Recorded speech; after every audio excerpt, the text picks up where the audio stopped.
People imagine sailing as sunsets and dolphins, and it is. But it's also hours of motoring, seasickness patches, and the weight of keeping it all together when the crew leans on you.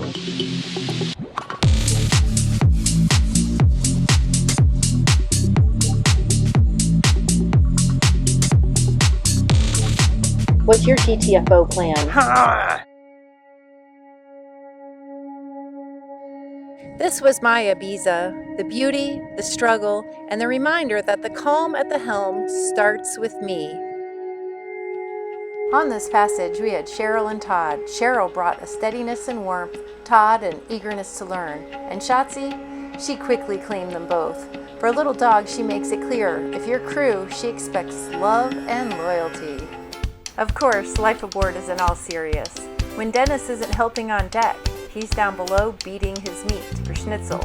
What guy doesn't want to beat his meat? I'm making schnitzel out of mashed taters.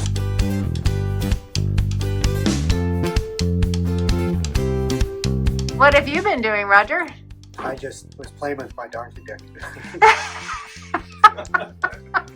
Well, I heard a lot of banging going on down there. No, I fixed, with Todd's help, fixed the set screw issue in the bathroom, which is awesome. Hey, Cheryl. Yes. I heard you were playing with donkey dicks. I was. They weren't very big. I expected them to be bigger, but I guess I didn't have enough length. So made them fat enough. But as captain, I don't always get to just laugh. Sometimes it's the grind of motoring when the wind disappears or fighting off seasickness with a patch so I can stay present. The destinations make it worth it, but the weight of responsibility is always there.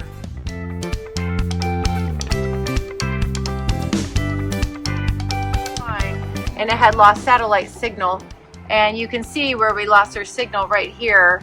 There's that gap. All we had to do was go into the system information, select the opposite of whatever the built-in one is. It reacquired the satellites and got all our instrumentation back on. So well done, Dennis, at night. That was fantastic. Our amazing, awesome crew did a lot of pretty tedious tasks.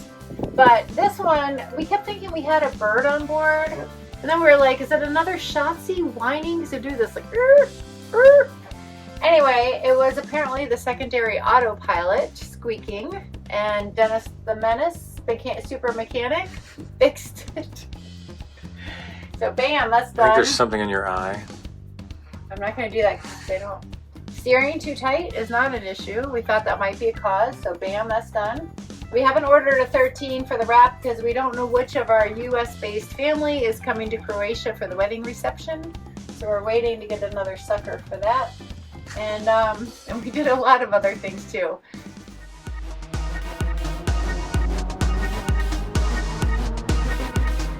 Wow, we just arrived in Ibiza, dropped anchor, and everybody's probably anxious to get off land.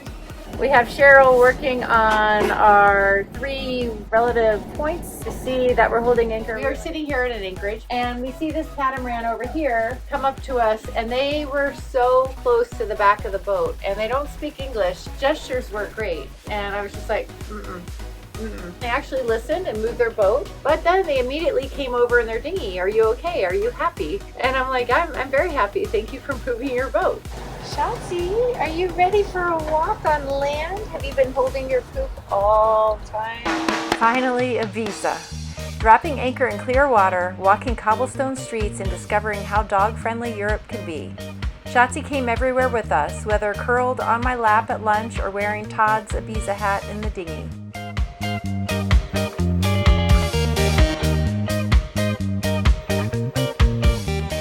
Todd threw himself into everything. In Ibiza, he tackled the massive job of stripping the old 3M product off our engine hatch covers, hours of hot, messy work.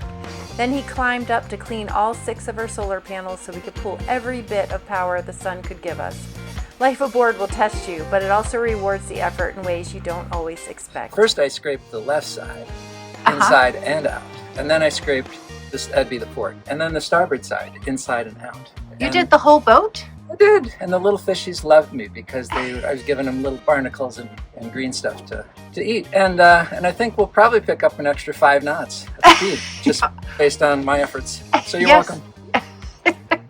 That implies that the copper coat is doing what it's meant to do. So yay, copper coat. The hardest part wasn't the miles. It was letting our crew glimpse the real side of boat life. Todd and Cheryl saw the beauty, but also the stress. I'm grateful they leaned in anyway, because that's what makes crew feel like family. Well done.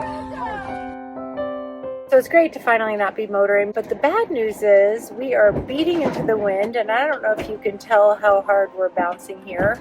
I had to put on a scopolamine patch. I'm not feeling so great, so I'm in bed. I was going to work on some video editing, but I think I need to just close my eyes and rest before dinner and hope this nausea passes.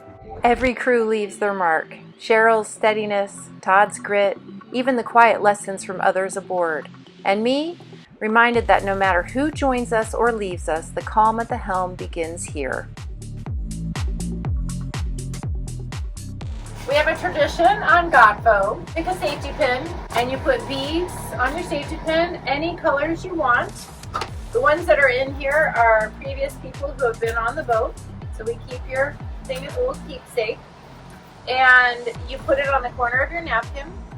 And that's how you identify your napkin for future use. And that way you don't get Roger's germs. Yeah. See? I identify as non-B. Easy. Twinsies! Todd and Roger That's so did funny. the exact same thing. But Roger has more balls.